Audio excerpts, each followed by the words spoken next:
अस्सलामुअलैकुम जी। अपना YouTube channel Ali में खुशामदी। दोस्तों ਤੁਹਾਨੂੰ ਨਾ ਨੋਜ਼ਲ ਦੇ ਬਾਰੇ ਦੱਸਦੇ ਹਾਂ ਵੀ ਗੰਦਮ ਨੂੰ ਜਿਹੜੀ ਜੜੀ ਬੂਟੀ ਮਾਰ ਸਪਰੇਅ ਕਰਨ ਵਾਸਤੇ ਨੋਜ਼ਲ ਕਿਹੜੀ ਦਾ ਇਸਤੇਮਾਲ ਕਰਨਾ ਚਾਹੀਦਾ ਵਾ।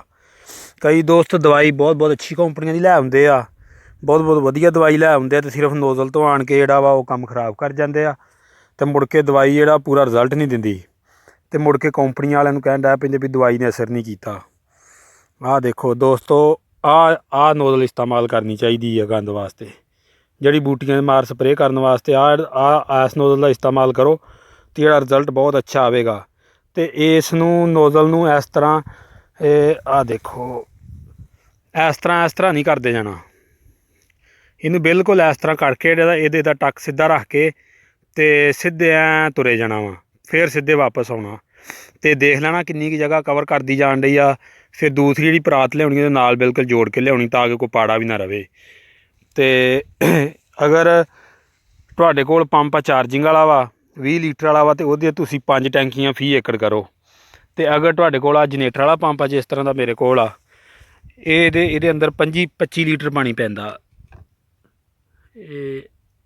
आ देखो निशान 25 लीटर का,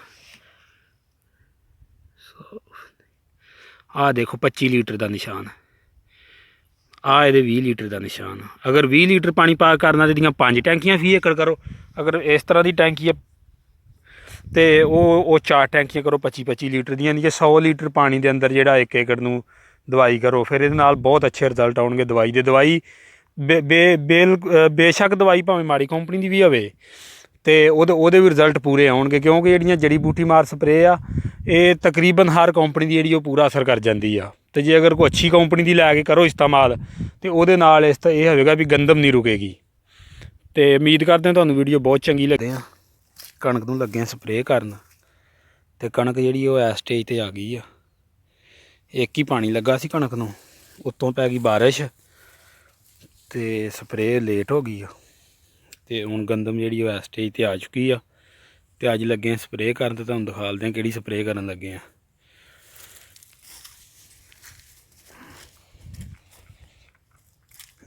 आ हैगी स्प्रे ट्रांजैक्ट जैंग बैंग कंपनी को दी है। एक दोस्त ने मशवरा दिता भी ये स्प्रे करो, ये बहुत ज़्यादा रिजल्ट आ। जब जो वड्डी हो जाती ना फिर बहुत जल्दी असर करती वो। तो नाल MCP बरमोक्सिनल लगे करनी चौड़े पत्ते ली। चौड़ा पत्ता उंज खैर इन्ना है नहीं गा, बस एक फर्जी दा करना तो MCP पाली नाल। तो मैं किसी भरा ये नहीं मशवरा दिंदा भी कोई ये दवाई करे, कोई अपनी जी कोई समझ आउंदी अपने हिसाब नाल करे। तो असीं लगे ये करन। तो आ सी विच छोटियां शीशियां, आ नाल सी ये वो जिहड़ा दूसरा हुंदा एडजवाइंट की हुंदा वो आ। ते आ साडी स्प्रे मशीन आ, 25 लीटर की टैंकी है दी ते जनरेटर इनू लगा। तो ये 4 टैंकियां फी एकड़ करांगे। तो फिर करन तो काफ़ी कुछ दिन तो बाद जो रिजल्ट आएगा फिर भी दोस्तों नाल गलबात शेयर करांगे। तो कोई होर जिहड़ी कोई गल होई फिर दिखा लांगे। आ विच पेट्रोल पै गया, ये पेट्रोल तो मोबलैर ला के पैंदा। तो उम्मीद करते हैं तुहानूं वीडियो बहुत चंगी लगी हो। तो मजीद इस तरह दी वीडियो देखने लिए साडे चैनल सबसक्राइब लाजमी कर लो।